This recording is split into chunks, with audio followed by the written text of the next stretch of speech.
김민지의 결혼식 날은 눈부시게 아름다운 햇살이 쏟아지는 날이었다. 순백의 드레스를 입은 그녀는 마치 동화 속 공주처럼 시골의 넓은 집에 발을 들여놓으며 평온하고 행복한 결혼 생활에 대한 수많은 기대와 꿈을 안고 있었다. 그녀는 자신이 착하고 온순하며 현명하게 행동하면 사람들이 자신을 아껴줄 것이라고 생각했다. 남편 박지우는 그 지역에서 이름난 부유한 집안의 외아들이었다. 시어머니 이혜진 여사는 남편을 여인 여장부로 능력 있고 날카로웠지만 그만큼 까다롭기로도 유명했다. 민지는 두렵지 않았다. 그녀는 진심으로 대하면 시어머니도 언젠가 자신을 이해해 줄 것이라고 믿었다. 그러나 그것은 진심이 편견을 누그러뜨릴 수 있다고 생각한 그녀의 첫 번째 실수였다. 결혼 후 며칠 지나지 않아 민지는 그 집안의 납처럼 무거운 공기를 느끼기 시작했다. 시집와서 처음 맞이하는 식사 그녀는 일찍 일어나 죽을 끓이고 과일을 깎고 정성껏 상을 차렸다. 이혜진 여사는 식탁에 앉아 흘끗 보더니 여기는 식당이 아니야. 너무 많이 하지 마. 낭비하라고 퉁명스럽게 말했다. 민지는 살짝 웃으며 아직 익숙하지 않아서 그런가 보다 하고 넘겼다. 그러나 다음 날 그리고 그 다음 날도 끝없는 억압과 비꼬는 말들이 이어졌다. 숟가락을 놓는 위치가 조금만 틀려도 꾸지람을 들었다. 어미가 며느리에게는 몸가짐부터 손끝까지 가르쳐야 하는 법이지. 손이 서투르면 시집살이 내내 고생이야. 남편 지우는 민지가 꾸지람을 듣는 것을 보면서도 가만히 앉아 혀를 찼을 뿐이었다. 어머니는 원래 말이 좀 거치시지만 아기는 없으세요. 결혼한 달 후 민지의 친정어머니가 전화로 몸이 좀 좋지 않다고 하시며 며칠 들러달라고 하셨다. 민지는 시어머니에게 바람처럼 부드러운 목소리로 허락을 구했다. 어머니, 내일 친정에 잠시 다녀오려고 해요. 어머니 뵙지 못한 지 오래되어서요. 이혜진 여사는 나무를 다듬던 손을 멈췄다. 그녀는 날카로운 칼날 같은 눈빛으로 민지를 올려다보았다. 뭘가 시집 왔으면 남편 옆에 있어야지. 친정엔 뭘 그렇게 자주 가려고 해. 민지는 순간 움찔했다. 네, 오래되어서요. 저희 어머니는 저밖에 없으세요. 시어머니는 나물 바구니를 식탁에 내려놓으며 더 날카로운 목소리로 말했다. 지금부터 분명히 말해두겠어. 시집 온 여자는 시댁 사람이야. 친정에 가고 싶으면 남편이 데려다 주겠다고 할 때나 가. 남편이 한가해 아니지 그럼 됐어. 네 친정이 가난하다고 뭐든 끌어오려는 버릇 들이지 마. 여기는 달라. 그 말은 민지의 자존심에 차가운 물을 끼얹는 것 같았다. 그녀는 그 자리에 서서 평온한 표정을 유지하려 애썼지만 속으로는 실타래처럼 엉켜 있었다. 그때 그녀는 자신이 더 이상 사람이 아니라 통제되고 소유당하며 친정어머니를 방문하는 것조차 자유롭게 결정할 수 없는 결혼 지참물 같은 존재가 되었다고 느꼈다. 그날 저녁 지훈이 돌아오자 민지는 남편이 이해하고 도와줄 것이라는 희망으로 이야기를 꺼냈다. 그러나 그는 그저 어깨를 으쓱하며 말했다. 어머니 말씀이 맞아요.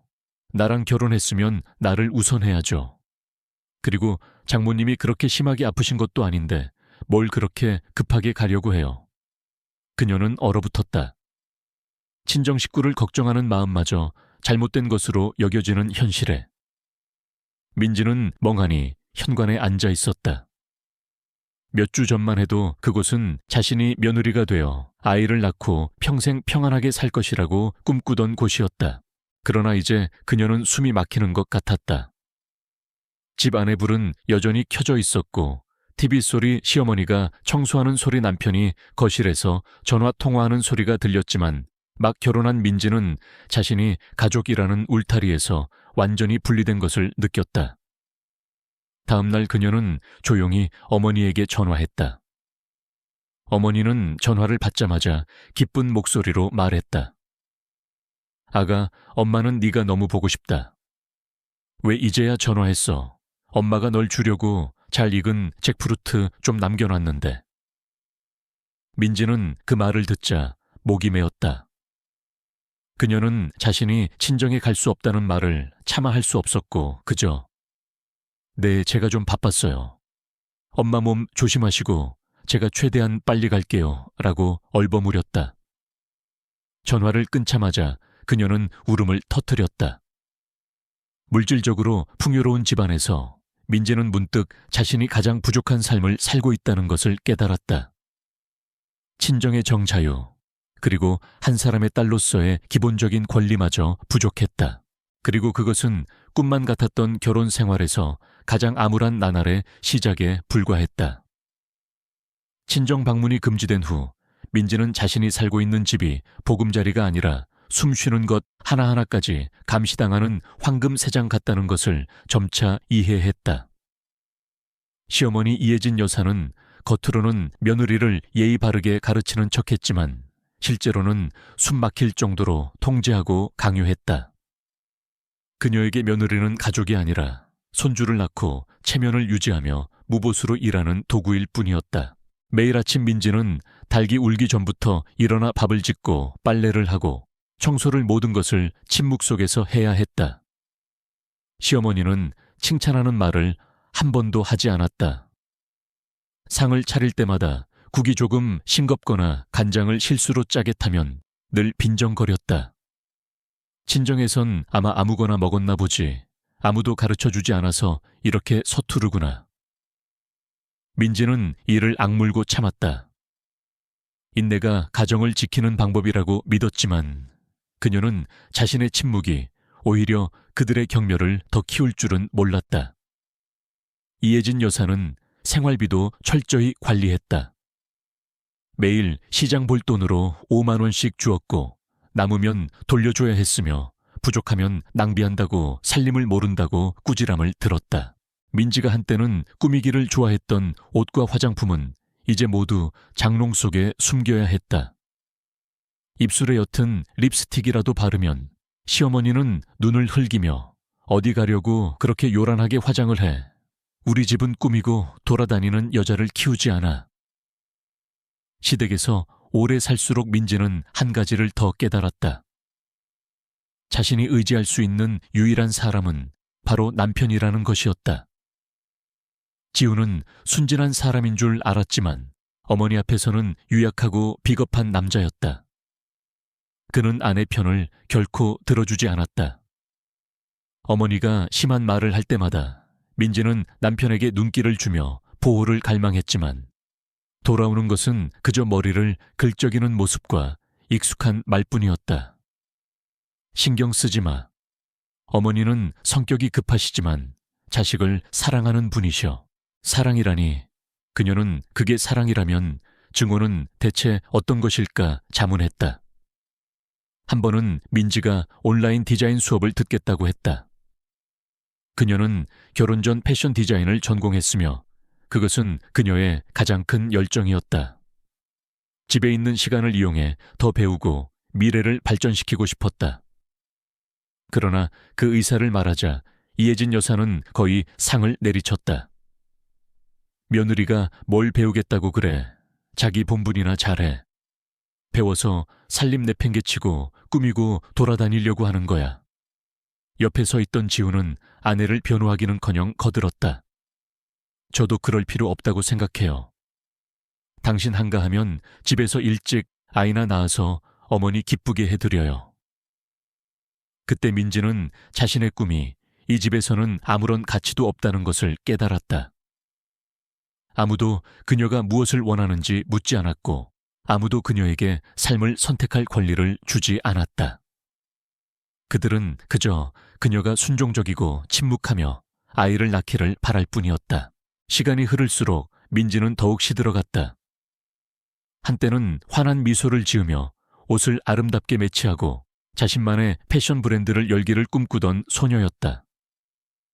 그러나 이제 거울 속 자신은 피부가 거칠고 눈 밑은 다크서클로 드리워졌으며 광대뼈는 움푹 들어가고 머리카락은 한 움큼씩 빠져 있었다. 매일매일은 지루한 복사본 같았다. 아침에 일어나 밥을 하고 점심에는 설거지를 하고 오후에는 이웃을 맞이하고 저녁에는 혼자 누워 있었다. 남편은 자주 접대를 핑계로 늦게 돌아오거나 아예 들어오지 않았다. 민지는 한때 자신이 충분히 잘하지 못해서라고 생각했지만 시간이 지날수록 문제는 자신에게 있는 것이 아니라 자신이 갇혀있는 독성 환경에 있다는 것을 이해했다. 어느 날 오후 창고를 정리하다가 민지는 시할머니가 남긴 낡은 재봉틀을 발견했다. 며느리살이 거의 1년 만에 처음으로 그녀의 심장이 자신과 관련된 어떤 것 때문에 두근거렸다. 그녀는 밤에 몰래 재봉틀을 사용해 낡은 옷을 잘라 새로운 디자인으로 만들었다. 아무도 몰랐다. 그러나 입어보고 거울을 보다가 그녀는 울음을 터뜨렸다. 옷이 아름다워서가 아니라 자신이 여전히 자신이라는 것을 깨달았기 때문이었다. 진정으로 살 수 있다면. 그날 밤 그녀는 일기에 짧은 문장을 썼다. 나는 죽지 않았다. 나는 이 집에서 죽지 않을 것이다. 나는 다만 다시 살아날 적절한 때를 기다리고 있을 뿐이다. 친정 방문이 처음 금지된 지 석 달 후 민지는 단 한 번도 친정집에 돌아가지 못했다. 보고 싶지 않아서가 아니라 감히 갈 수 없었기 때문이었다. 어머니에게서 전화가 올 때마다 그녀는 바쁘다고 집안일이 있다고 둘러댔다. 사실 그녀를 바쁘게 한 유일한 것은 자신이 그림자처럼 살고 있는 시댁의 엄격한 통제였다. 매일 아침 친정 쪽으로 향하는 시외버스가 마을 어귀를 지나갈 때마다 그녀의 심장은 한 박자씩 쿵하고 울렸다. 불과 30km도 안 되는 거리인데 왜 그렇게 멀게 느껴지는 걸까? 7월의 어느 무더운 날, 민지 어머니에게서 전화가 걸려왔다. 힘없는 목소리였다. 엄마가 넘어졌어. 다리가 좀 아파. 심한 건 아니니까 걱정 마. 그냥 네가 너무 보고 싶어서 그래. 민지는 전화를 꽉 쥐었다. 마음이 누군가에게 쥐어짜이는 듯 아팠다. 그날 밤 그녀는 밤새 뒤척였다. 새벽 3시가 되자 민지는 조용히 일어나 옷가지 몇 벌과 낡은 천으로 새로 만든 원피스를 챙겼다. 몰래 뒷문을 열고 친정으로 도망쳤다. 며느리살이 반년 만에 처음으로 그녀는 친정의 공기를 마실 수 있었다. 대나무 숲이 있고 우물이 있고 거친 친정어머니의 손길이 그녀의 머리를 부드럽게 쓰다듬어 주던 곳이었다. 딸을 보자마자 친정어머니는 울음을 터뜨렸다. 많은 것을 묻지 않고 그저 잃었던 모든 것을 다시 잡으려는 듯 딸을 꼭 껴안았다. 그녀는 하룻밤을 묵으며 밥을 짓고 어머니의 낡은 옷을 빨고 어머니의 손톱을 깎아주었다. 작은 일이었지만 민지에게는 지난 몇 달 동안 한 번도 느껴보지 못했던 완전한 기쁨이었다. 다음 날 정오 그녀는 일찍 차를 타고 돌아왔다.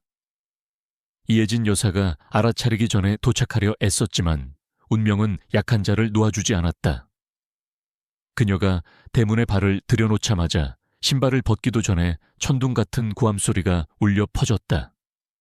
어디 갔다 오는 길이야. 민지는 깜짝 놀랐다. 시어머니가 기다리고 있었다. 눈은 폭풍처럼 붉게 충혈되어 있었다.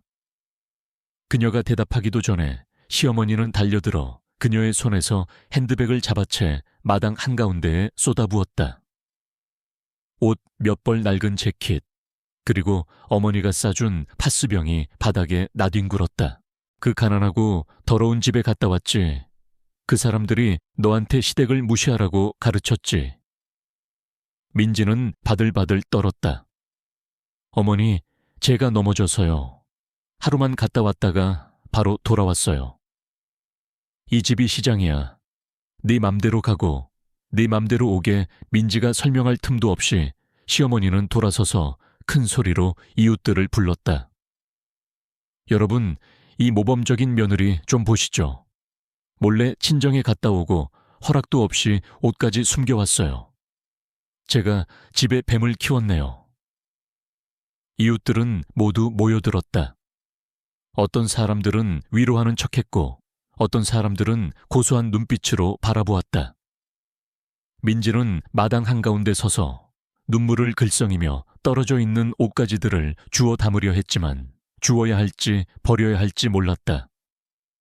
남편 지훈도 막 도착했다. 차에서 내려 그 광경을 보고는 얼굴을 찌푸렸지만 아무 말도 하지 않았다. 이혜진 여사는 아들을 보자마자 더 큰 소리로 말했다. 아들 봤지? 저것이 감히 시어머니를 이렇게 무시하잖아. 더 이상 며느리로서의 도리도 없어. 민지는 지훈에게 애원하는 눈빛을 보냈지만 지훈은 그저 말없이 고개를 숙이고 집 안으로 들어갔다. 변호 한마디, 연민의 눈길 한 번 없었다. 그날 저녁 민지는 방에 혼자 앉아 베개를 안고 눈이 퉁퉁 부어 있었다. 그녀가 차린 저녁 식사는 아무도 손대지 않았다. 시어머니는 대놓고 말했다. 내일부터 밥할 필요 없어. 이 집은 두 얼굴 가진 사람 필요 없어. 그녀는 자신의 손을 내려다보았다. 한때 가위를 들고 천을 자르고 아름다운 드레스를 만들기를 꿈꾸던 손가락들은 이제 떨리고 초췌해져 있었다. 일기에 그녀는 썼다. 친정에 한번 다녀왔을 뿐인데 그 대가는 온 마을 사람 앞에서 수모를 당하는 것이었다. 얼마나 더 버틸 수 있을지 모르겠다. 그날 이후로 민지는 친정에는 감히 발걸음도 하지 못했다. 어머니에게서 전화가 올 때마다 기쁘면서도 두려웠다.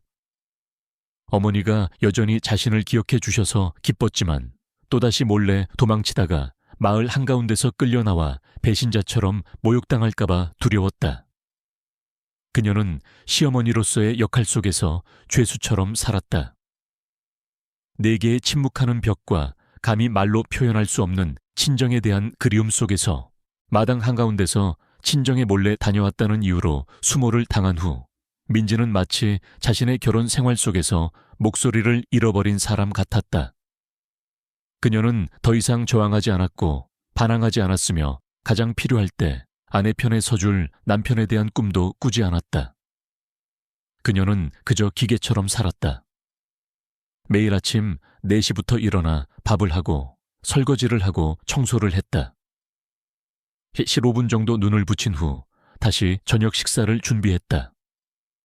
식사 시간은 시어머니의 잔소리와 남편의 공기 같은 침묵으로 가득했다.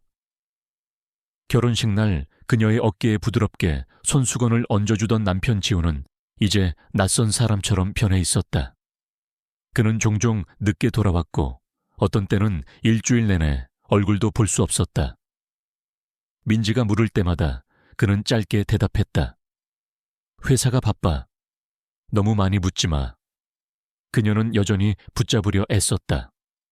그가 좋아하는 음식을 만들고 그가 돌아올 때까지 밤늦게까지 기다렸다 국을 데워주었다. 그러나 그녀가 받은 것은 식은 밥과 차가운 눈빛뿐이었다. 어느 날 저녁 식사 자리에서 민지는 용기를 내어 물었다. 요즘 어디 그렇게 많이 다니세요? 회사에 무슨 일 있어요? 식사를 하던 지훈은 젓가락을 내려놓고 천천히 말했다. 당신은 내 아내이지 내 상사가 아니야. 통제하려 들지 마. 나 싫어. 옆에 앉아있던 시어머니는 거들었다. 내가 말했지 여자가 너무 많이 간섭하면 조만간 남편도 지겨워한다고. 그 말은 민지의 마음에 날카로운 칼날처럼 깊숙이 박혔다. 그녀는 고개를 숙이고 밥을 삼키며 눈물을 글썽였다. 그 이후로 지훈은 거의 집에 있지 않았다. 그녀는 그가 테이블에 핸드폰을 두고 간 어느 날 밤몰래 남편의 핸드폰을 확인했다. 익명의 메시지, 반쪽짜리 사진꿀처럼 달콤한 영상 통화 목소리. 민지는 이 사랑에 이미 3번째 사람이 끼어들었다는 것을 이해하기에 충분했다. 그녀는 말하지 않았다. 침묵을 택했다. 나약해서가 아니라 더 이상 무엇을 해야 할지 몰랐기 때문이었다. 어디로 가야 할까? 그녀는 친정과 완전히 단절되어 있었다. 손에 돈도 없었고 며느리살이를 시작하면서 직업도 잃었다. 여기에 남아 조용히 그림자처럼 살 것인가? 배신당한 여자인데도 배신자를 위해 밥을 하고 빨래를 해야 하는가? 그녀는 싸늘한 방에 누워 정원 밖에서 들려오는 곤충 소리를 들으며 마음이 텅 비어 있었다. 그런 밤들은 끝없는 슬픈 음악처럼 길게 이어졌다. 한 번은 민지가 고열에 시달렸다.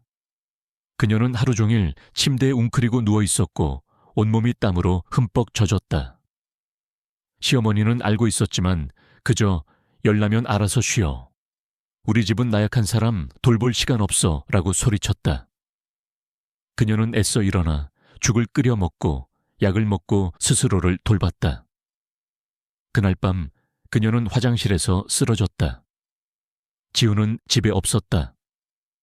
다음 날 아침 그녀는 자신이 차가운 바닥에 누워있는 것을 발견했다. 부딪힌 얼굴은 퉁퉁 부어 있었지만 아무도 발견하지 못했고 아무도 관심 갖지 않았다. 그녀와 남편의 집안에 짙게 깔린 고독만이 존재했다. 활기 넘치던 소녀에서 민지는 타인의 집에서 말없이 그림자처럼 변해갔다. 한 걸음을 내디딜 때도 앞뒤를 살피고 한마디를 할 때도 신중하게 생각하고 저울질했다. 그녀는 버릇없다는 소리를 들을까봐, 말 함부로 한다고 죄를 뒤집었을까봐 두려웠다. 그녀는 점차 웃음을 잃었고 희망을 잃었으며 삶의 의미마저 잃어갔다.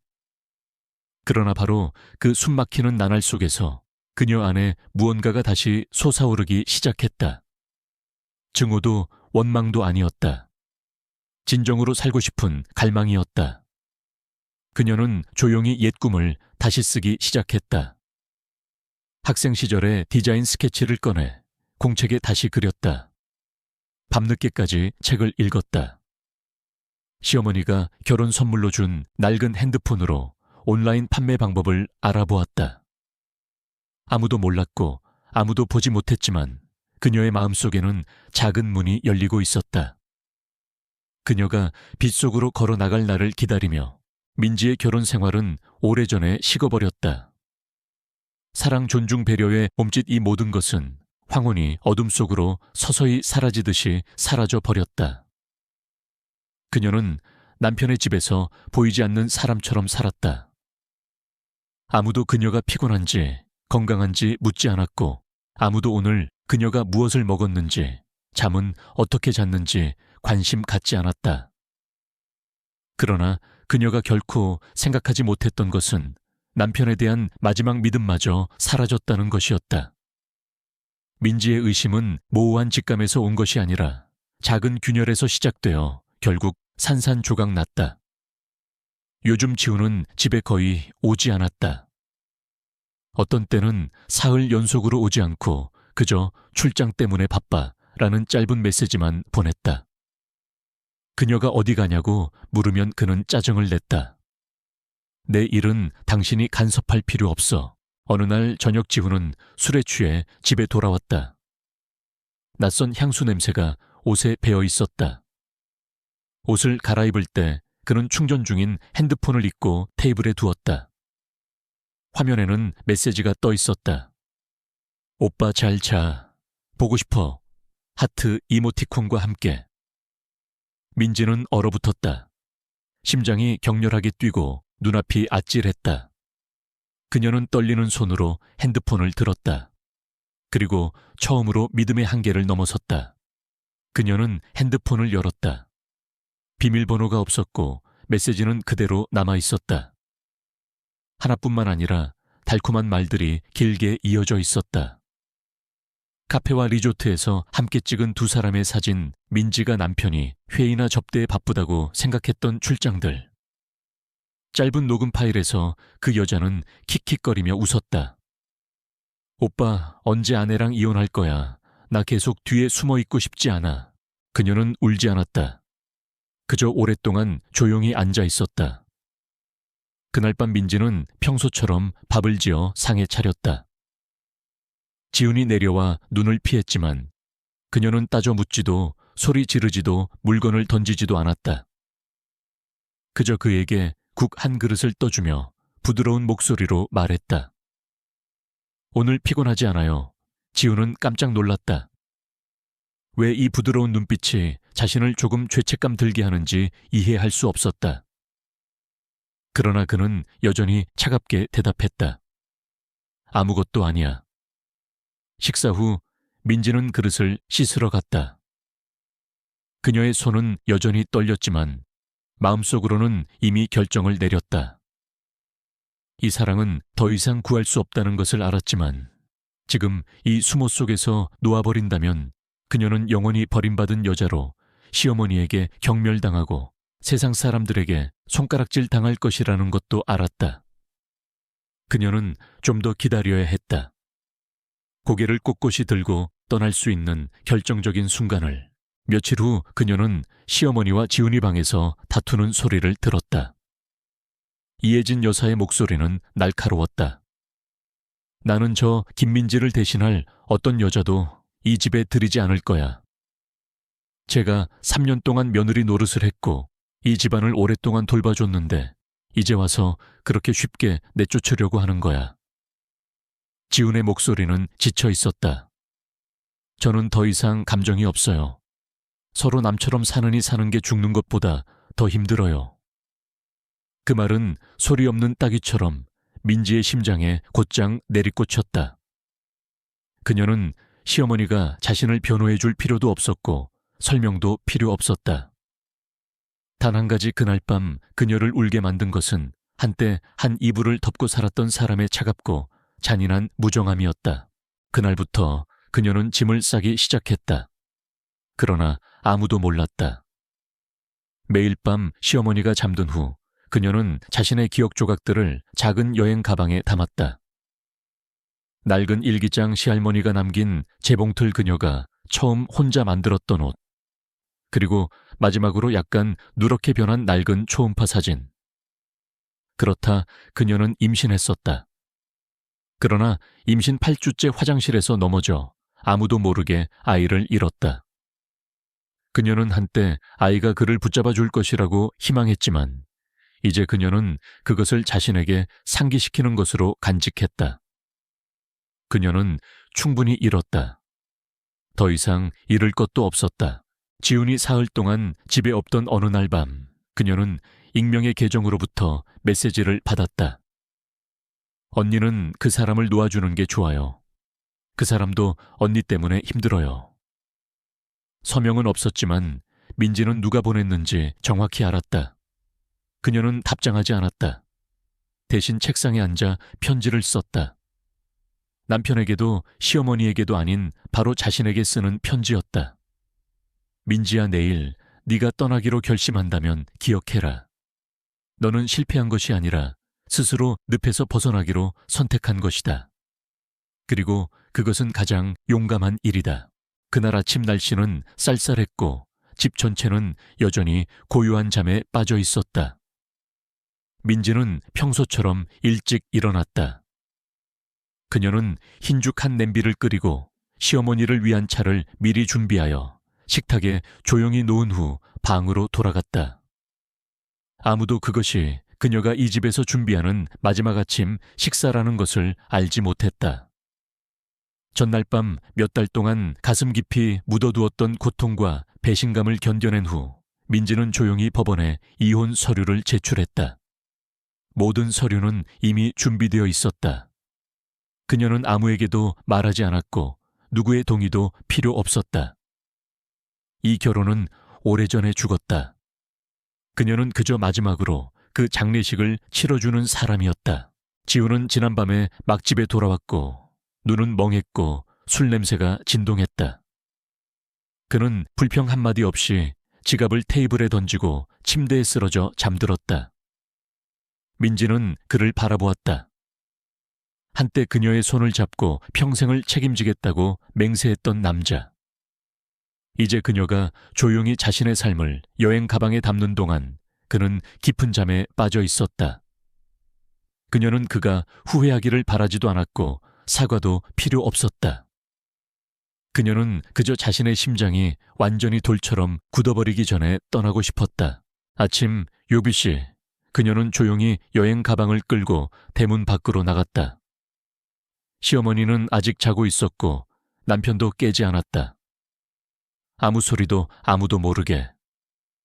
오직 바닥에 구르는 바퀴 소리만이 들렸다. 희미하지만 결연한 소리였다. 대문에 이르러 그녀는 멈춰서서 집을 마지막으로 한번 돌아보았다. 눈물도 후회도 없었다. 그저 모범적인 며느리, 착한 아내, 현명한 여자라는 역할 속에서 숨막히게 살았던 세월에 대한 작별의 눈빛이었다. 아무도 그녀를 사람으로 대해주지 않았다. 그녀는 택시를 타고 법원으로 향했다. 지우는 오지 않았다. 그는 미리 이혼 서류에 서명해 두었고 차가운 메시지를 남겼다. 이혼하고 싶으면 서명해. 난 잡지 않아. 법원은 빠르게 처리되었고 다툼도 없었고 재산 분할도 없었다. 민지는 빈손으로 결혼 생활에 들어섰고 빈손으로 떠났다. 시댁 식구 중 누구도 그녀가 호적에서 빠져나갔다는 것을 알지 못했고 아무도 배웅하지 않았고 안부를 묻는 말도 없었다. 그러나 민지에게 그것은 조용하면서도 자랑스러운 해방이었다. 재판 후 그녀는 곧장 친정으로 돌아가지 않았다. 그녀는 버스 터미널로 가서 구석진 벤치에 혼자 앉아 낡은 여행 가방을 품에 안았다. 아내는 옷 몇 벌 낡은 재봉틀, 그리고 학생 시절 꿈꾸던 낡은 스케치북만 있었다. 햇살이 차양의 비스듬히 비추며 그녀의 눈에 평온한 빛을 드리웠다. 아무도 그곳에 앉아있던 여자가 파탄난 결혼 생활에서 막 벗어났지만 그 누구도 끌 수 없는 불꽃을 품고 있다는 것을 알지 못했다. 친정으로 가는 버스에서 그녀는 창가에 조용히 앉아 있었다. 바람이 머리카락을 스치며 스쳐 지나가는 기억들을 함께 실어 날랐다. 마당에서 수모를 당했던 식사 밤새 열에 시달렸지만 아무도 관심 갖지 않던 순간 임신 테스트기가 양성으로 나왔다가 조용히 아이를 잃었던 순간 모든 것이 영화처럼 밀려왔다. 그러나 이번에는 그녀가 무력한 인물이 아니었다. 그녀는 자신의 삶의 다음 장을 연출하는 감독이었다. 그날 오후 버스는 친정의 작은 함석 지붕 집 앞에 멈춰 섰다. 마른 노파가 걸어 나왔다. 딸을 보자마자 그녀는 울음을 터뜨렸다. 아가 돌아왔구나. 엄마는 이 세상에서 너를 다시는 못 볼 줄 알았어. 민지는 어머니를 안고 울었다. 그러나 더 이상은 체념의 눈물이 아니었다. 모든 것을 겪은 후 감히 일어선 사람의 눈물이었다. 그날 밤 작은 방에는 낡은 선풍기 소리만 윙윙거렸다. 그녀는 노란 불빛 아래 앉아 자신의 첫 번째 디자인 스케치를 다시 펼쳤다. 단순하지만 우아한 웨딩드레스. 그녀가 대학 3학년 때 그렸던 것이었다. 그녀는 그것을 한참 동안 바라보다가 연필을 들고 계속 그렸다. 해질녘 햇살이 친정어머니의 낡은 함석 지붕집에 내려앉았다. 민지가 어릴 적 시장에서 돌아오는 어머니를 기다리며 문턱에 앉아있던 그 시절을 떠올리게 하는 희미한 노란 빛이었다. 오늘 그녀는 돌아왔지만 더 이상 천진난만한 아이가 아니었다. 3년간 타지에서 며느리살이를 하며 얻은 상처로 가득 찬 무거운 짐을 안고 돌아왔다. 그녀는 조용히 여행 가방을 끌고 녹슨 대문 안으로 들어섰다. 어머니는 늘 그랬듯이 대문을 열어주었지만 오늘은 이혼하고 돌아온 딸을 처음으로 맞아주는 날이었다. 어머니는 예전보다 더 말랐고 머리카락은 많이 희끗희끗해져 있었다. 민지를 보자마자 아무것도 묻지 않고 아무것도 책망하지 않고 그저 딸이 사라질까 두려운 듯 품에 꼭 안았다. 돌아왔으니 됐어. 남들이 사랑해주지 않는 곳이라면 우리가 서로 사랑하면 충분해. 민지는 울음을 터뜨렸다. 수년간 마음속에 억눌려 있던 억울함 고통 굴욕감이 그녀를 한 번도 외면하지 않았던 유일한 사람의 품 안에서 쏟아져 나왔다. 그 후 며칠 동안 민지는 작은 집에서 조용히 지냈다.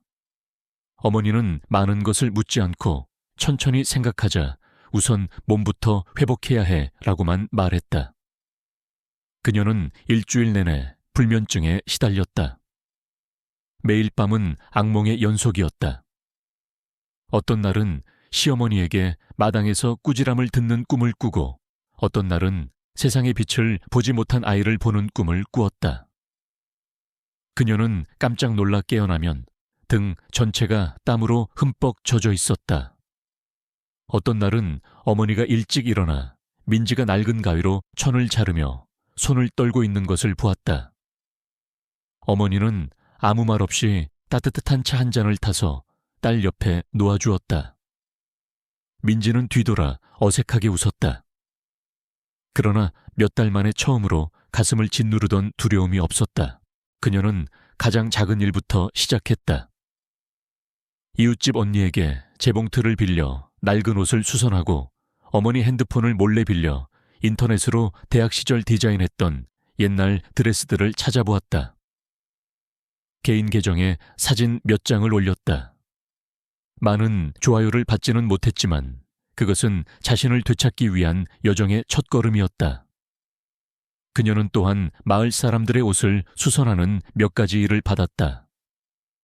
바지 길이를 줄이고 허리를 졸라매고 리본을 추가했다. 손님들이 수선비를 줄 때마다 비록 3만 원에 불과했지만 그녀는 두 손을 모아 감사했다. 그녀에게 그것은 돈뿐만 아니라 인정이었다. 어느 날 오후 민지가 빨래를 널고 있는데 대문 앞에서 오토바이 소리가 멈췄다. 어머니의 세 자매 중 막내 이모가 윗마을에서 놀러 온 것이었다. 이모는 민지에게 1,000주머니를 건네주었다. 그 안에는 낡은 옷 몇 벌이 들어있었다. 네가 손재주가 좋다고 해서 이 몇 벌 좀 수선해봐. 괜찮으면 더 주문할게. 이모가 배드민턴 모임이 있는데 아주머니들이 단체복을 좋아하거든. 민지는 고개를 끄덕이며 입은 웃었지만 눈가는 시큰거렸다. 겨우 낡은 옷 몇 벌일 뿐이었다. 그러나 그녀에게 그것은 삶이 다시 시작할 기회를 주고 있다는 첫 번째 신호였다. 그날 밤 민지는 낡은 스탠드 불빛 아래 앉아 자신의 첫 번째 드레스 디자인들을 다시 그렸다. 손은 떨렸지만 선들은 점차 부드러워졌다. 마치 그녀 자신이 한때 꺾였지만 아름답게 살고 싶은 갈망은 여전히 살아있는 것처럼. 일기에 그녀는 썼다. 이혼 후 23일째 나는 아직 살아있다. 그림을 그릴 수 있고 웃을 수 있다. 아직 완전하지는 않지만 아마도 아주 오랫동안 처음으로 진정한 나 자신이 된 것 같다. 가끔 이웃들은 여전히 수군거렸다. 남편 있는 여자가 이혼했으니 뭔가 잘못한 게 있어서 쫓겨났겠지. 조용히 지내지만 뭔가 숨겨진 사정이 있을 거야. 멀쩡한 남편을 버리는 여자가 어디 있어. 민지는 그 모든 것을 들었지만 반응하지 않았다. 왜냐하면 그녀는 여자가 결혼 생활에서 벗어나면 옳든 그르든 자신만의 여론의 재판을 견뎌야 한다는 것을 이해했기 때문이었다. 그러나 그녀는 더 이상 신경 쓰지 않았다. 이제 그녀는 어머니를 위해 살았다. 매일 아침 일찍 일어나 그녀를 위해 죽을 끓여주는 어머니를 위해, 그리고 뱃속에서 세상의 빛을 보지 못한 아이를 위해 살았다. 마치 자신을 대신하여 강하게 살겠다는 약속처럼. 그리고 자신을 위해 살았다. 한때 굴욕 속에서 집에서 쫓겨났지만 한 걸음 한 걸음 자존감의 집을 다시 짓고 있는 여자를 위해 오랜 고통을 씹어 삼킨 후 민지는 큰 소음이 아니라 작지만 끈기 있는 행동들로 자신의 삶을 다시 세우기 시작했다. 그것은 그녀가 처음으로 마을 중년 아주머니들의 배드민턴 단체복 주문을 받은 날 아침이었다. 그녀는 허리둘레 하나하나를 신중하게 측정하고 바느질 선 하나하나를, 옷자락 하나하나를 마치 파리의 패션쇼를 준비하는 것처럼 섬세하게 다듬었다. 실제로는 그저 시골 마을의 배드민턴 동호회일 뿐이었지만 성공은 화려하게 찾아오지 않았다. 민지에게 그것은 아주 평범한 전화 한 통으로 찾아왔다. 민지 씨, 제가 지난번에 입었던 옷 다들 예쁘다고 물어봐요. 10벌 더 만들어줄 수 있을까요? 그날부터 어머니의 작은 함석 지붕집은 미니 공방으로 변했다. 이모에게 빌린 낡은 재봉틀은 임시로 산업용 재봉틀을 대신했다. 그녀는 바닥에 앉아 있었고 천들은 벽 한 구석에 산처럼 쌓여 있었다. 손으로는 자르고 꿰매고 다림질을 했지만 눈은 희망으로 반짝였다. 저녁에 모두가 잠들면 그녀는 몰래 어머니의 핸드폰으로 인터넷에 접속해 온라인 판매 방법을 찾아보았다. 조금씩 그녀는 팬페이지를 만들고 드레스 사진을 올리고 흐릿한 카메라와 깜빡이는 노란 불빛 아래 라이브 방송을 시도했다. 처음에는 아무도 보지 않았다. 어떤 때는 말하다가 인터넷이 끊기기도 했고 어떤 때는 촌스럽다고 사투리를 쓴다고 놀림을 받기도 했다. 그러나 그녀는 포기하지 않았다. 왜냐하면 그녀는 라이브 방송 버튼을 누를 때마다 자신에게 말하는 것임을 알았기 때문이다. 나는 죽지 않았다.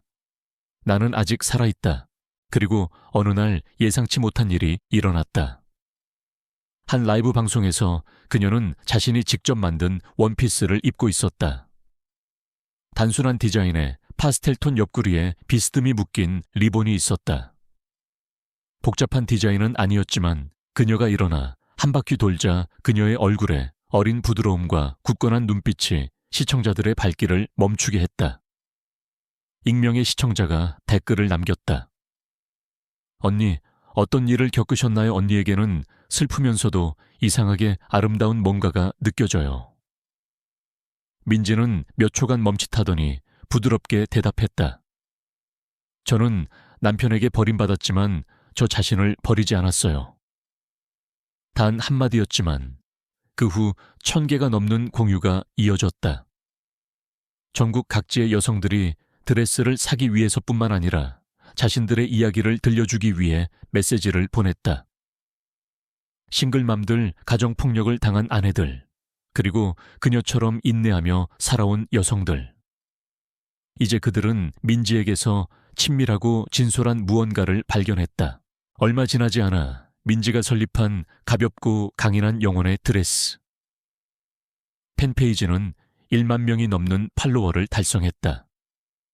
그녀는 도시의 원단 가게에서 협업 제안을 받았다. 무료로 원단을 제공받고 대신 홍보를 해주는 조건이었다. 그리고 한 패션 유튜버가 그녀에게 관심을 보여 여성 깨우기 프로그램에 그녀를 초대하여 인생 이야기를 들려달라고 했다. 그날 밤 민지는 어머니 집 옥상에 앉아 어두운 밤하늘을 올려다보았다. 별들이 옛 기억의 조각들처럼 떨어지는 곳이었다. 누가 알았겠는가? 남편에게 배신당하고 비 오는 밤 한밤중에 시어머니에게 집에서 쫓겨났던 한 여인이 낡은 재봉틀과 자신에 대한 작은 믿음만으로 한 걸음 한 걸음 다시 일어설 수 있었다는 것을, 모두가 그녀를 축하해 준 것은 아니었다. 몇몇 이웃들은 수군거리기 시작했다. 이혼하고 나서 인터넷에서 유명해졌다고 분명 불쌍한 척해서 조회수 올리려는 수작일 거야. 남편 버리고 라이브 방송이나 하는 여자가 집안 망신 다 시키네. 민지는 그 모든 것을 들었지만 이번에는 상처받지 않았다. 그녀는 그저 웃었다. 왜냐하면 예전에는 누군가 심한 말을 하면 울기만 하던 여자가 이제는 세상의 입방에 신경 쓰지 않고 자신을 위해 사는 법을 배웠다는 것을 알았기 때문이었다. 어느 날 아침 그녀는 유명 온라인 뉴스 매체로부터 메시지를 받았다. 저희는 이혼 후 맨바닥에서 다시 시작하여 수많은 사람들에게 영감을 준 여성의 이야기를 보도하고 싶습니다. 동의해 주시면 감사하겠습니다. 민지는 글자를 보며 심장이 두근거렸다. 그녀는 유명해지는 것을 꿈꾼 적이 없었다.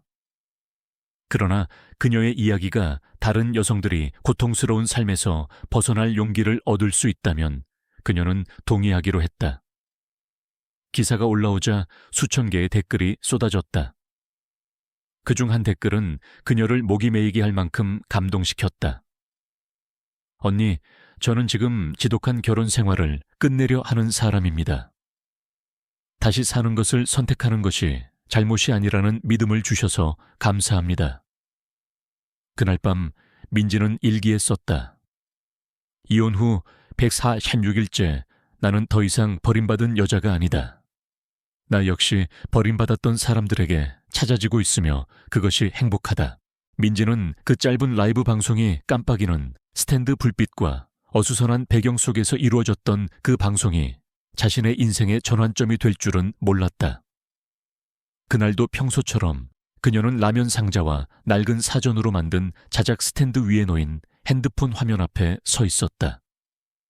막 완성된 드레스를 입고 부드럽게 웃으며 말했다. 이 드레스는 어제 주문하신 건데 방금 만들었어요. 디자인은 단순하지만 여자들은 화려할 필요 없어요. 자신다운 옷을 입는 것만으로도 충분하죠. 몇 분 후 한 댓글이 나타났다. 인증 마크가 있는 아이디였다. 지금 컬렉션 좀 보내줄 수 있나요? 저는 디자이너 윤서아입니다. 민지는 순간 얼어붙었다. 윤서아, 한국 패션을 사랑하는 사람이라면 누구나 알만한 이름이었다. 국제 패션 위크에서 컬렉션을 선보이며 유명세를 떨친 디자이너였고 미스코리아와 A급 연예인들의 드레스를 디자인하기도 했다. 그녀는 가짜라고 생각했지만 개인 페이지에 들어가자 민지는 거의 숨이 멎었다. 바로 그녀였다. 그리고 그녀는 시어머니에게 촌스러운 여자 며느리, 노릇도 못하는 여자라고 무시당했던 한 사람의 디자인을 보고 싶어 했다. 몇 차례 메시지를 주고받은 후 민지는 서울에서 직접 만나자는 초대를 받았다. 그녀는 혼란스럽고 두려웠지만 결국 갔다. 밤차 안에서 민지는 창문에 바싹 붙어 앉아 낡은 스케치북 가방을 품에 안았다. 마음속에는 불이 타오르는 것 같았다. 미래가 어떻게 될지 자신이 자격이 있는지 없는지 알 수 없었지만 한 가지는 분명히 알았다. 더 이상 예전의 자신으로 돌아갈 수는 없다는 것을. 윤서아 디자이너의 사무실은 유리벽으로 둘러싸여 있었고 하얀 조명이 밝게 빛났다. 모든 것이 전문적이고 고급스러웠다. 민지는 자신이 직접 만든 크림색 원피스를 입고 머리를 단정하게 묶고 손에는 떨리는 스케치북을 들고 나타났다. 윤서아 디자이너는 그녀를 바라보며 스케치북 페이지를 한 장 한 장 넘겼다. 질문은 3가지를 넘지 않았다. 패션 공부했었나요? 왜 그만뒀나요? 다시 하고 싶나요? 민지는 마지막 질문에 고개를 끄덕였다. 그러나 처음 2 질문에는 그만두지 않았어요. 그저 밀려나서 잠시 멈췄을 뿐이에요. 라고 답했다. 그 대답에 윤서아는 살짝 미소를 지었다. 그렇다면 앞으로 나아가세요. 더 이상 물러서지 말아요. 며칠 후 민지는 2번째 삶이라는 지역 패션 프로그램에 참여해달라는 초대를 받았다. 상실과 좌절을 겪은 여성들이 자신의 디자인을 선보이는 자리였다. 윤서아는 그녀를 협력자로 초대한 것뿐만 아니라 민지가 직접 디자인하고 만든 재생이라는 이름의 드레스를 입고 무대에 서게 했다. 패션쇼가 열리는 날 저녁 민지는 무대 뒤편에 서 있었다. 멀리서 조명이 비추고 MC의 목소리가 울려 퍼졌다. 다음은 한때 버림받았고 아무것도 남지 않았다고 생각했지만 선함과 재능으로 잿더미 속에서 다시 일어선 한 여성의 드레스입니다. 재생의 작가 김민지를 소개합니다. 박수 소리가 터져 나왔다. 민지는 눈물을 글썽이며 무대로 나섰다. 관객들은 그녀가 누구인지 몰랐고 이전에는 그녀를 본 적도 없었다. 그러나 그녀 내면에서 뿜어져 나오는 빛과 숨길 수 없는 진심이 그녀가 인사할 때 그들을 일어서서 박수치게 만들었다. 프로그램이 끝난 후 민지와 재생 드레스의 이미지는 인터넷에 폭발적으로 퍼져나갔다. 몇몇 신문은 집에서 쫓겨난 아내에서 한국 여성에게 영감을 주는 디자이너로 라는 헤드라인을 뽑았다. 가볍고 강인한 영혼의 드레스. 팬페이지는 팔로워 수가 폭증했고 수백 건의 주문과 전국 각지에서 협력 제안이 쏟아졌다. 그중 한 메시지는 민지를 울게 만들었다. 언니, 저는 남편에게 배신당했을 때 살 수 없을 거라고 생각했지만 언니를 보면서 다시 시작할 수 있을 것 같다는 생각이 들었어요. 그녀는 답장했다. 제가 누구보다 강해서가 아니에요. 그저 다른 사람들이 제가 얼마나 약한지 결정하도록 내버려 두지 않기로 선택했을 뿐이에요.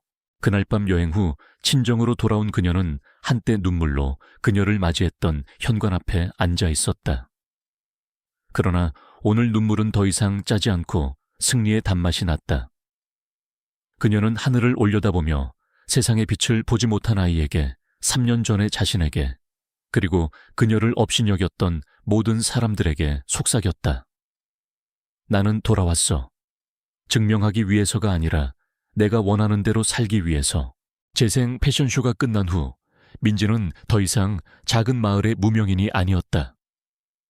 그녀는 여성 포럼 영감을 주는 TV 프로그램, 그리고 심지어 마을 시장의 수다 속에서도 언급되는 인물이 되었다.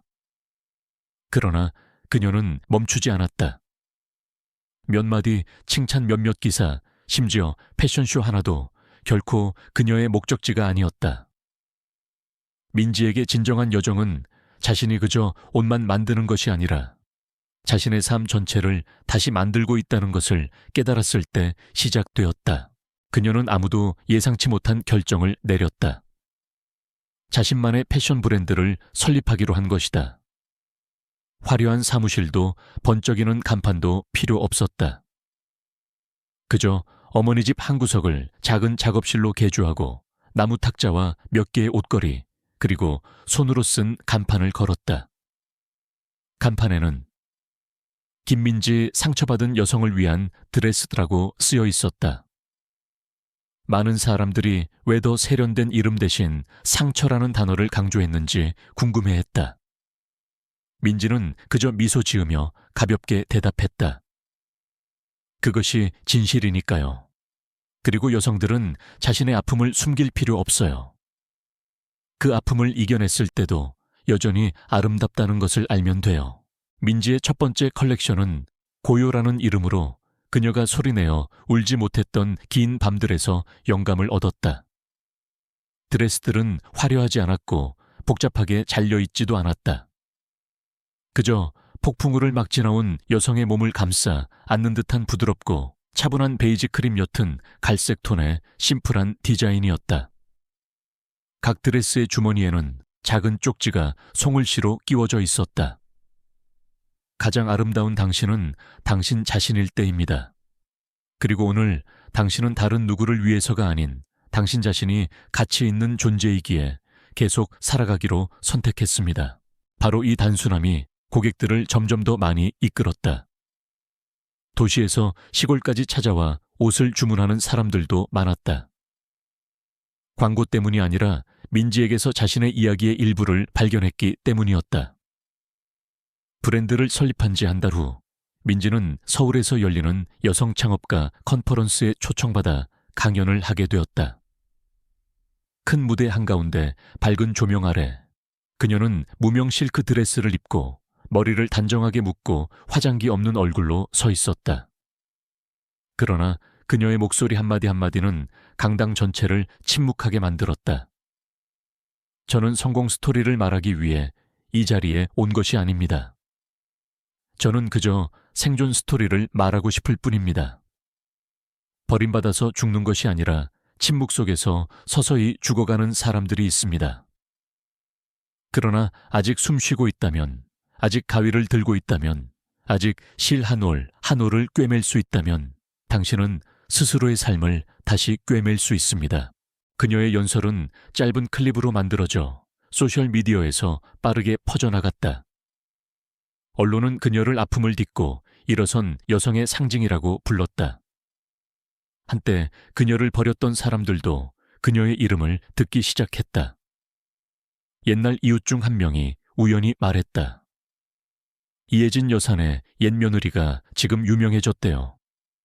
신문에도 계속 나고 유명 디자이너에게 도움도 받아서 지금은 버림받은 여성을 위한 옷도 온라인으로 팔고 있대요. 시어머니 이혜진 여사는 그 말을 듣고 침묵했다. 그녀는 아무 말 없이 얼굴을 찌푸리며 돌아섰다. 그러나 그날 저녁 사람들은 그녀가 현관 앞에 혼자 앉아 낡은 결혼 사진을 만지작거리는 것을 보았다. 사진 속 민지는 웨딩드레스를 입고 갓 피어난 연고처럼 순하게 웃으며 집으로 들어서고 있었다.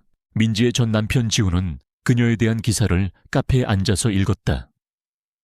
첫 페이지에 실린 그녀의 사진 아래에는 집에서 쫓겨난 아내가 이제 영감을 주는 브랜드의 창립자가 되다. 라는 헤드라인이 눈에 띄었다. 그는 핸드폰을 덮고 깊은 생각에 잠겼다. 아마도 그의 마음속에는 처음으로 후회와 비슷한 감정이 싹트기 시작했을 것이다.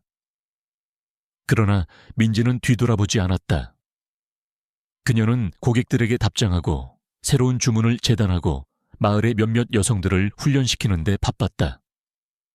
그들은 모두 남편에게 버림받았거나 혼자 아이를 키우는 사람들이었다. 그녀는 혼자 가지 않았다. 자신과 같은 아픔을 겪었던 여성들을 함께 일으켜 세웠다. 어느 주말 오후 작업실 앞에서 식물에 물을 주고 있던 민지는 사회적 기업가 정신 관련 큰 시상식 주최 측으로부터 전화를 받았다. 김민지 씨, 올해의 영감을 주는 인물로 선정되셨습니다. 3,000명 앞에서 당신의 이야기를 나눠주셨으면 합니다. 민지는 잠시 침묵했다. 그리고 고통을 벗어던진 후에 그녀 자신처럼 부드럽고 환한 미소를 지었다. 저는 성공에 대해 말하지 않을 거예요. 저는 균열에 대해 이야기할 겁니다. 왜냐하면 빛은 완벽한 곳을 통과하지 않기 때문입니다. 빛은 오직 균열이 있는 곳을 통해서만 스며들 수 있습니다. 민지가 시댁대문을 조용히 나선 지 3년이 흘렀지만 그녀는 단 한 번도 그 마을에 다시 돌아오지 않았다. 그녀를 눈의 가시처럼 여기고 버릇없는 며느리라 손가락질하며 비 오는 밤 집에서 쫓아냈던 그곳의 말이다. 그러나 오늘 그녀는 돌아와야만 했다. 민지가 새로운 작업실에서 동료들과 회의를 하던 중 군 병원으로부터 전화가 걸려왔다. 수화기 너머로는 간호사의 목소리가 들렸다. 안녕하세요. 이혜진 환자분 보호자분께서는 이번 수속을 위해 와주셔야겠습니다. 시어머니는 가벼운 뇌졸중으로 쓰러져 이웃의 도움으로 응급실에 실려왔다는 것이다. 기록에는 민지가 전 며느리로 긴급 연락처로 적혀 있었다. 민지는 핸드폰을 꽉 쥐었다. 이름 모를 통증이 심장을 한번 쿵 하고 울렸다. 그녀를 친정에 가는 것을 금지하고 그녀를 집에서 쫓아내고 그녀 같은 여자는 며느리 자격도 없다고 말했던 이혜진 여사. 그녀는 눈을 감았다. 그 순간 수많은 기억들이 스쳐 지나갔다. 마당에서 꾸지람을 들었던 탄 찌개 냄새 밤새 열에 시달렸지만 아무도 관심 갖지 않던 밤, 이혼 서류에 서명할 때 남편의 차가운 눈빛. 그러나 이내 그녀는 눈을 뜨고 부드러운 목소리로 말했다. 네, 가겠습니다. 검은색 번쩍이는 7인승 세단이 황금빛으로 물든 논두렁을 천천히 지나갔다. 민지는 뒷좌석에 앉아 있었다. 갈색 무명 드레스를 입고 머리를 높이 단정하게 묶었으며 화장도 장신구도 없었지만 그녀의 태도는 평온하고 위엄 있었다. 3년 만에 처음으로 그녀는 며느리로서도 쫓겨난 사람으로서도 아닌 다른 사람과 자신을 용서한 사람으로서 마을로 돌아왔다. 작고 낡은 군 병원. 민지는 병실로 들어섰다. 이혜진 여사는 이전보다 더 늙어 보였다. 머리카락은 희끗희끗하고 피부는 주름져 있었다. 그녀는 민지를 흘끗 보았다. 예전처럼 날카롭던 눈빛은 사라지고 당혹감과 약간의 부끄러움이 남아있었다. 네가 안 올 줄 알았는데. 민지는 바로 대답하지 않았다. 그녀는 앉아서 물을 따라주고 비뚤어진 이불을 정리해준 후에야 부드럽게 말했다. 아무도 병원에 혼자 있으면 안 돼요. 그 말에 이혜진 여사는 고개를 돌렸다. 그녀의 목소리는 약했지만 여전히 강경하게 말했다. 나는 사과하지 않아. 민지는 고개를 끄덕였다. 저도 기다리지 않아요. 방 안의 공기는 침묵으로 가라앉았다. 아무도 더 이상 말을 잇지 않았다. 그러나 그 침묵 속에는 변명보다 더 깊은 다른 종류의 대화가 분명히 있었다. 민지는 오후 내내 머물렀다. 죽을 사주고 간호사에게 혈압을 확인해 달라고 부탁하고 심지어 더러워진 침대 시트를 갈아주기도 했다. 아무도 그녀에게 그렇게 해달라고 요구하지 않았지만 그녀는 여전히 그렇게 했다. 며느리라서가 아니라 여전히 연민을 가진 한 사람이었기 때문이었다. 떠나기 전 그녀는 병원비가 든 봉투를 테이블에 놓았다. 봉투에는 짧게 쓰여 있었다. 내 삶의 일부였던 당신에게. 돌아가는 길에 운전기사가 물었다. 옛날 집에도 들러보실까요? 민지는 창문 밖을 내다보았다. 옛날 그 저택으로 가는 길은 여전히 그대로였다. 다만 울타리는 녹슬었고 마당이 꽃밭은 잡초로 뒤덮여 예전처럼 화려하지 않았다. 지훈의 찻소리도 들리지 않았고 이혜진 여사가 손가락질하며 지시하는 모습도 보이지 않았다. 민지는 고개를 저었다. 아니요, 괜찮아요. 저는 더 이상 뒤돌아볼 필요 없을 만큼 멀리 왔어요. 차는 마을 어귀를 지나갔다. 예전에는 민지가 친정에 갔다가 마당에서 꾸지람을 들을 때마다 사람들이 손가락질하고 수군거리던 곳이었다. 그러나 오늘은 마을 사람들이 그저 말없이 차를 따라 바라볼 뿐이었다. 아무도 예전처럼 그녀의 이름을 감히 부르지 못했고 아무도 집에서 쫓겨났던 한 여인이 이제는 친절함과 성공 그리고 당당한 침묵으로 돌아왔음에도 불구하고 그녀를 판단할 이유를 찾지 못했다. 그날 저녁 친정어머니의 작은 집에 돌아온 민지는 신발을 벗고 물을 마신 후 평소처럼 현관에 앉았다. 어머니가 조용히 다가와 물었다. 거기 다녀오니 괜찮니 아가? 민지는 먼 곳을 바라보며 미소를 지었다. 괜찮아요. 더 이상 그곳을 미워하지 않아요. 다만 저는 더 이상 그곳에 속하지 않을 뿐이에요. 그리고 그녀는 공책을 펼쳐 새로운 디자인을 그리기 시작했다. 맨 위에는 귀향이라는 새로운 컬렉션의 이름이 적혀 있었다. 돌아오지만 과거에 얽매이지 않고 새로운 시작을 위해 돌아오는 여성들을 위한 컬렉션이었다. 민지는 침묵 속에 돌아왔다.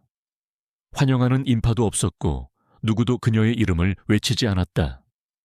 그러나 이상하게도 바로 그 고요함이 마을 전체를 뒤흔들었다. 민지가 이혜진 여사를 병원에 데려간 다음 날 아침 소문은 시장 전체로 빠르게 퍼져나갔다. 그 민지 말이야 돌아왔대. 지금 엄청 유명한 사장님이 됐대. 신문에도 계속 나오고. 어제 보니까 그 차 있잖아. 엄청 커다란 검은색 세단 운전사도 따로 있던데. 어제 내가 봤는데 그 차가 김씨 아저씨네 마당 절반만 하더라니까. 한때 민지가 시집에서 쫓겨난 못된 여자라고 수군거렸던 입들은 이제 호기심과 부끄러움이 섞인 눈빛으로 이야기를 다시 전하고 있었다. 아랫마을의 김여사 한때 민지를 주제넘다고 경멸했던 그녀도 이제 그녀의 어머니 집으로 서둘러 찾아왔다. 약간의 고구마를 전해준다는 핑계를 대면서 어머니 따님 정말 예쁘시네요. TV에도 나오시는 거 봤어요. 말씀하시는 것도 똑 부러지시고 교양 있어 보이시던데 민지 씨 아직 옷 만들어요. 저도 절에 갈 때 입을 옷 한 벌 맞춰볼까 해서요. 민지의 어머니는 그저 조용히 미소만 지을 뿐이었다. 그녀는 여전히 소박하고 선량한 시골 여인이었지만 침묵이 독한 말의 결과를 가르치는 가장 좋은 방법이라는 것을 오래전부터 알고 있었다. 그날 오후 한 낯선 남자가 이혜진 여사의 옛집 대문 앞에 차를 세웠다. 중년의 신사는 정장 차림에 값비싼 선물 꾸러미를 들고 있었다. 이웃들이 묻자 그는 저는 서울에서 온 투자자입니다. 김민지 씨와 사업 협력 건으로 약속이 있어서요 라고만 말했다. 그 말은 희미하게 타오르던 불씨에 기름을 붓는 격이었고 마을 전체가 거의 동요했다. 한때 죄인처럼 쫓겨났던 민지가 이제 도시의 사업가들이 협력하기 위해 찾아오는 사람이 된 것이다. 다음 날 아침 일찍부터 마을의 아줌마들과 아가씨들이 민지 어머니의 집으로 몰려들기 시작했다. 안부를 묻는 척 야채를 빌리는 척하면서 슬쩍 민지에 대해 물었다. 아직 미혼이세요. 이제 부자가 되셨으니 좋은 사람 만나서 정착해야죠.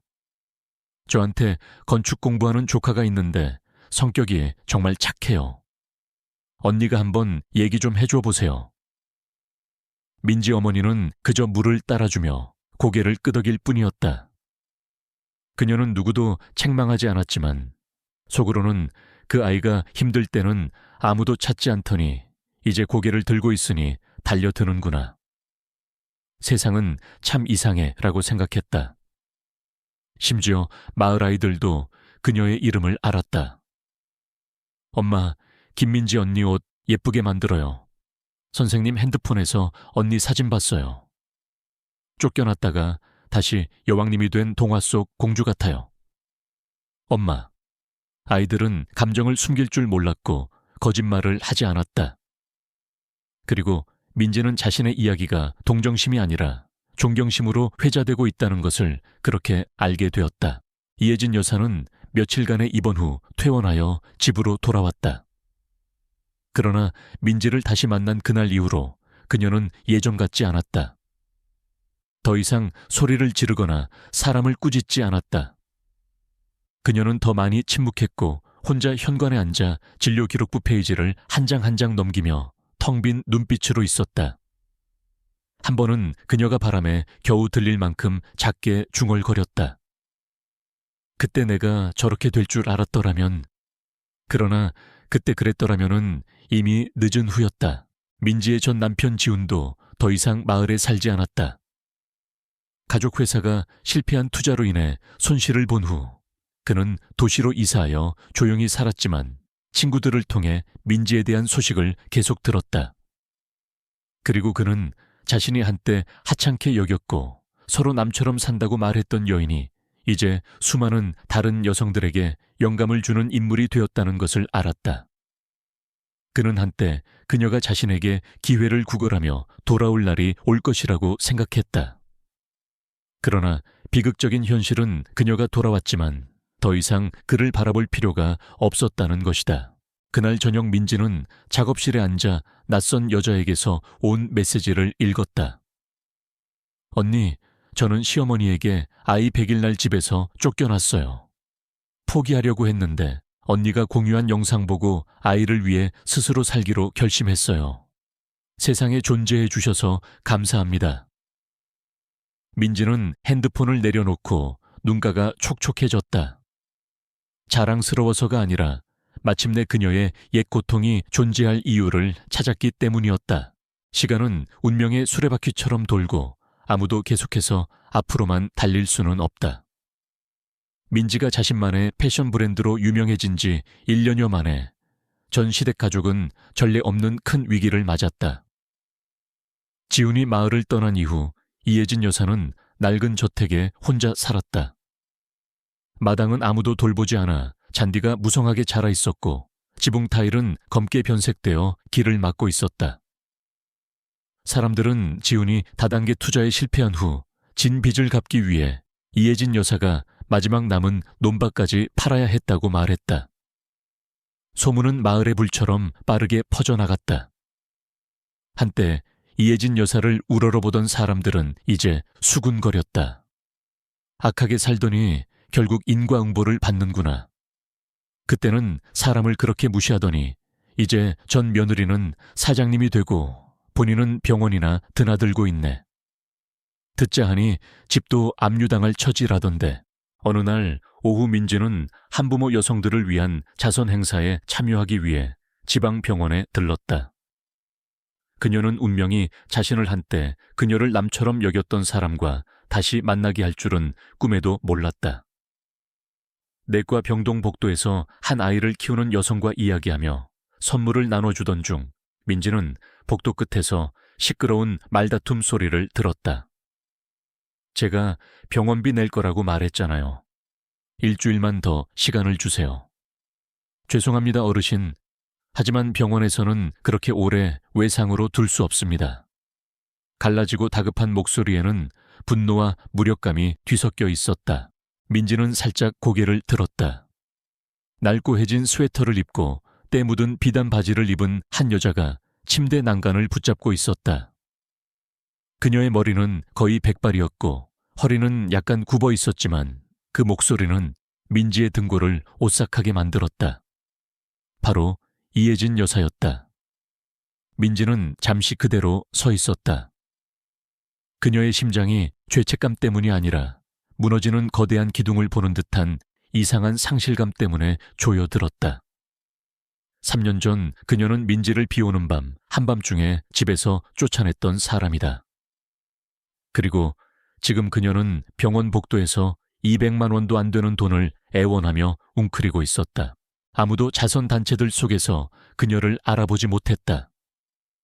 그녀는 모자를 쓰고 마스크를 쓰고 있었고 그저 보조 역할을 할 뿐이었다. 그러나 몇 초간의 침묵 후 민지는 앞으로 나아가 조용히 핸드백에서 봉투를 꺼내 수속 중인 간호사에게 건넸다. 제가 어르신 병원비를 대신 내겠습니다. 이름은 적지 마세요. 간호사는 놀랐다. 이혜진 여사는 그녀를 돌아보며 혼란스러운 눈빛으로 바라보다가 얼어붙었다. 네, 네가 김민지. 민지는 마스크를 벗고 미소를 지었다. 비난도 원망도 없었다. 그저 폭풍을 헤치고 나와 모든 것을 가볍게 놓아줄 줄 알게 된 사람의 평온한 미소였다. 제가 한때 어르신의 며느리였고 어르신께서 이 집에는 제가 있을 자격이 없다고 말씀하셨던 사람입니다. 이혜진 여사는 고개를 숙였다. 그녀의 손은 떨렸고 눈에는 눈물이 그렁그렁했지만 자존심 때문에 애써 침착한 목소리를 유지했다. 나는 네 도움이 필요 없어.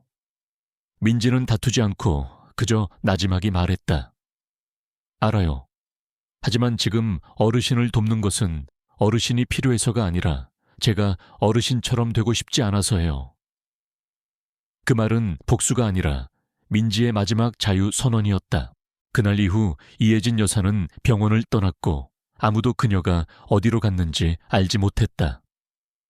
어떤 사람들은 그녀가 지방시장 근처에서 보조금으로 살고 있다고 말했다. 어떤 사람들은 지훈이 이미 행방불명되었고 낡은 저택은 결국 헐값에 팔렸다고 말했다. 아무도 예상치 못했지만 그 집을 산 사람은 민지의 사업 파트너였고 민지 브랜드의 새로운 쇼룸을 열기 위함이었다. 그 소식을 들은 마을 사람들은 끊임없이 수군거렸다. 어떤 사람들은 민지에게 물었다. 그 집 다시 고칠 거예요. 거기서 살 거예요. 그녀는 고개를 저으며 살짝 웃었다. 저는 저를 버렸던 곳에서 다시 살 필요는 없어요. 저는 그저 사람들이 잘 살려고 노력하는 사람들을 결코 짓밟아서는 안 된다는 것을 상기시키기 위해 그곳에 서 있고 싶을 뿐이에요. 민지가 공식적으로 마을로 돌아온 날은 몰래도 조용히도 아니었다. 마치 의식처럼 준비된 귀환이었다. 10월의 어느 아침 햇살은 아름다웠고 하늘은 유난히 맑았다. 검은색 메르세데스 7대 행렬이 붉은 흙길, 마을길을 천천히 지나갔다. 각 채는 김민지 패션 농촌 여성을 위한 귀향 자선 프로그램이라는 현수막이 걸려 있었다. 경적도 팡파르도 없었지만 가난한 시골 마을 한가운데에 나타난 검은색 차량 행렬은 충격 그 자체였다. 마을 사람들은 길 양쪽에 서서 반은 놀라고 반은 호기심 가득한 표정으로 쏟아져 나왔다.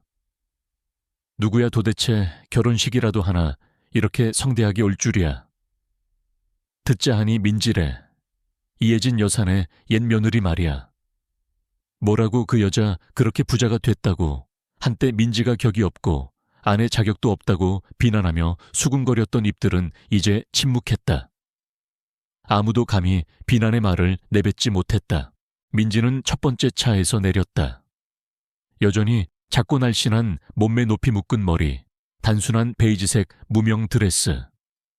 금붙이 장신구나 요란한 화장은 없었지만 그녀의 기품은 다른 사람들을 압도했다. 그녀는 빠르게 걷지 않았다. 옛 마을 길을 한 걸음 한 걸음 내딛는 것은 아프고도 아름다웠던 기억들에 대한 작별 인사였다. 옛날에는 바로 이 길에서 그녀는 맨발로 퉁퉁 부은 눈으로 비 오는 밤 집에서 쫓겨나 여행 가방을 들고 걸었다. 오늘도 그녀는 같은 길을 걷지만 이제는 영감을 주는 브랜드의 창립자이자 수많은 여성들이 다시 일어서도록 도운 사람으로서 걷고 있었다. 행사는 마을의 정자마당에서 열렸다. 민지는 귀빈석에 앉지 않았다.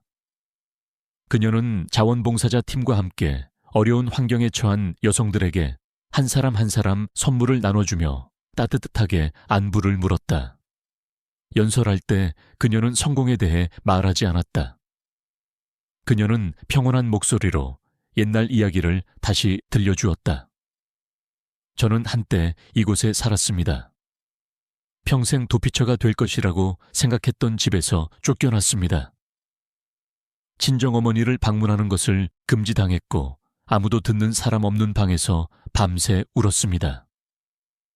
그러나 저는 누구를 비난하기 위해 이 이야기를 하는 것이 아닙니다. 저는 그저 말하고 싶을 뿐입니다. 저처럼 한때 짓밟혔던 사람도 일어설 수 있다면 여러분도 할 수 있다고 말입니다. 강당에서는 우레와 같은 박수 소리가 터져 나왔다. 그러나 한쪽 구석에서는 박수 치지 않는 사람이 있었다. 이혜진 여사였다. 낡은 옷을 입고 삿갓을 쓴 그녀는 정자 기둥 뒤에 숨어 민지의 움직임 하나하나를 지켜보고 있었다. 그녀는 가까이 다가가지도 않았고 말을 걸지도 않았다. 그리고 민지 역시 그녀를 바라보지 않았다. 여전히 화가 나서가 아니라 그녀가 한때 상처받았던 곳을 이미 벗어났기 때문이었다. 행사가 끝난 후 차량 행렬은 마을을 천천히 벗어났다. 차 안에서 민지는 어머니 옆에 앉아 손을 잡았다. 어머니가 돌아서며 물었다. 아가 이렇게 돌아오니 마음이 편안하니? 민지는 미소 지었다. 편안하다기보다는 의미가 더 깊어졌어요. 저는 언젠가 이곳으로 돌아올 수 있다면 복수하기 위해서가 아니라 제가 아름답게 살고 있다는 것을 증명하기 위해 돌아오겠다고 제 자신에게 약속했었거든요. 그날 오후차가 마을 대문을 막 벗어나려 할 때 한 여자가 길로 서둘러 뛰쳐나와 작은 공책을 높이 들었다. 김민지 씨, 잠깐만요. 제 딸이 재봉을 배우고 싶어 하는데 김민지 씨를 정말 존경해요. 언니가 배우는 사람이 필요하면 월급 없어도 일하겠다고 그저 언니한테 배우고 싶대요. 민지는 그 여자를 바라보았다. 심장이 한 박자 쿵 하고 울렸다. 그 여자는 한때 시어머니와 함께 마당에서 민지를 복없는 여자라고 꾸짖었던 수희였다. 민지는 공책을 받아들었다. 그 안에는 서툰 그림과 서툰 글씨가 적혀 있었다. 저는 나중에 김민지 언니처럼 아름답고 강한 사람이 되고 싶어요. 민지는 공책을 덮고 미소 지으며 수희의 딸에게 말했다. 옛날에 김민지 언니도 너처럼 약한 사람이었어. 하지만 한 번 집에서 쫓겨난 덕분에 언니는 스스로의 발로 세상에 나서는 법을 배웠단다.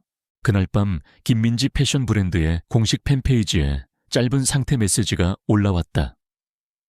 복수할 힘이 있을 때도 친절하게 살기로 선택한다면 그것이야말로 가장 위대한 승리이다. 댓글창에는 수천 명의 여성들이 자신들의 이야기를 공유했다. 상처받았던 순간들, 판단받았던 순간들, 무시당했던 순간들. 그리고 모두가 한 가지 공통된 말을 썼다. 김민지 언니, 이렇게 아름답게 살아줘서 고마워요. 민지의 삶은 여성들이 승리하기 위해 복수할 필요가 없다는 것을 증명한다. 그저 친절하게 살면 시간이 알아서 누가 옳고 그른지 답해줄 것이다. 그녀는 한때 짓밟히고 경멸당하고 죄인처럼 집에서 쫓겨났던 사람이다. 그러나 3년 후 그녀는 승패를 가리기 위해서가 아니라 가장 강한 여성은 자신이 굴욕당했던 곳에서 감히 일어서는 사람이라는 것을 증명하기 위해 돌아왔다.